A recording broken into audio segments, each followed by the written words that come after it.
you have a data center with a submarine cable which is coming from Singapore, a data center, Adani is doing it, a huge investment, 27,000 crores of investment is coming there.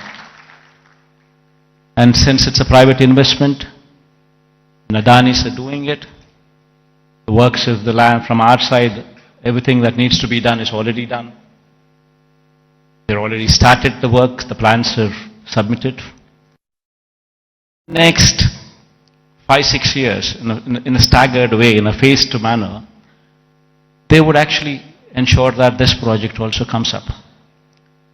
Then you have hospitality industry, which also needs to be looked into, which also needs to be given a little bit of boost, for which we have ensured that Oberoi and Mayfair groups have given certain bits of land for them to develop 5-star plus resorts here as well in Vizag, where Vizag is short and it doesn't have resorts. It has some good hotels, but it doesn't have resorts. So this 5-star plus category resorts by Oberoi or Mayfair would actually bridge in that gap. The land has already been given to these private people and they're already on the verge of starting the construction. And within the next 2 years or so, you would actually start them. You would actually see them commissioned. Then NTPC Green Hydrogen Project. This is also around about 30,000 crore investment of NTPC. This project, fortunately yesterday, Prime Minister virtually laid the foundation stone. So this is also going to be a reality.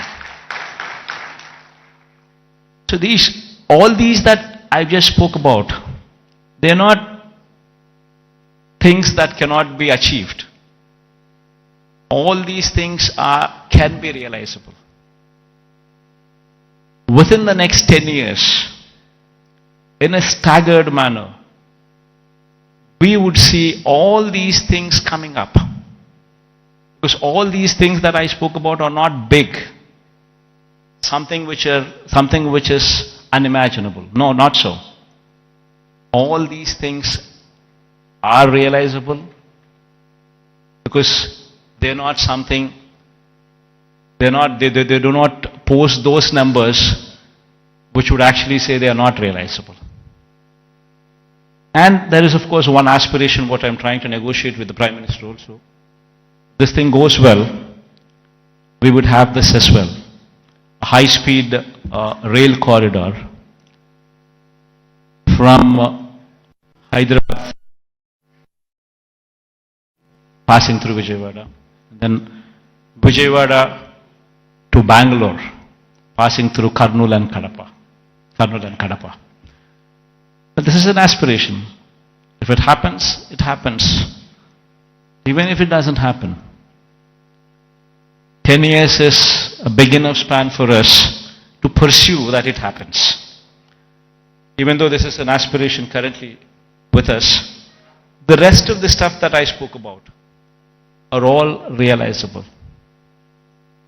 So with all these things coming up in Vizag, and the Chief Minister coming and stationed in Vizag, it would attract a lot of people to come and settle down in Vizag as well. And Vizag in 10 years' time, with all these iconic buildings taking shape, would actually compete with the best in the world, with the best in India, definitely for sure. In fact, my people have gone ahead and given a presentation to this effect. We can all watch, myself included. I'll also be sitting with you on the other side. Let's share the officials also for actually putting in this kind of energy and effort, because it takes a lot of passion to actually be involved.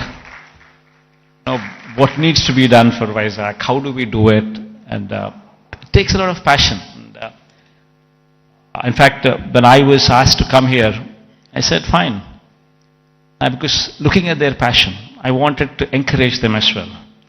And I also wanted to give a kind of confidence to the people of Vizag in particular, that yes, Vizag, in spite of all the difficulties and hurdles that were posed, we will prevail, we will survive, and we will bounce back, is what the final message would be. Thank you all for this patient hearing. I hope that we all share this dream and it will be realized at the earliest.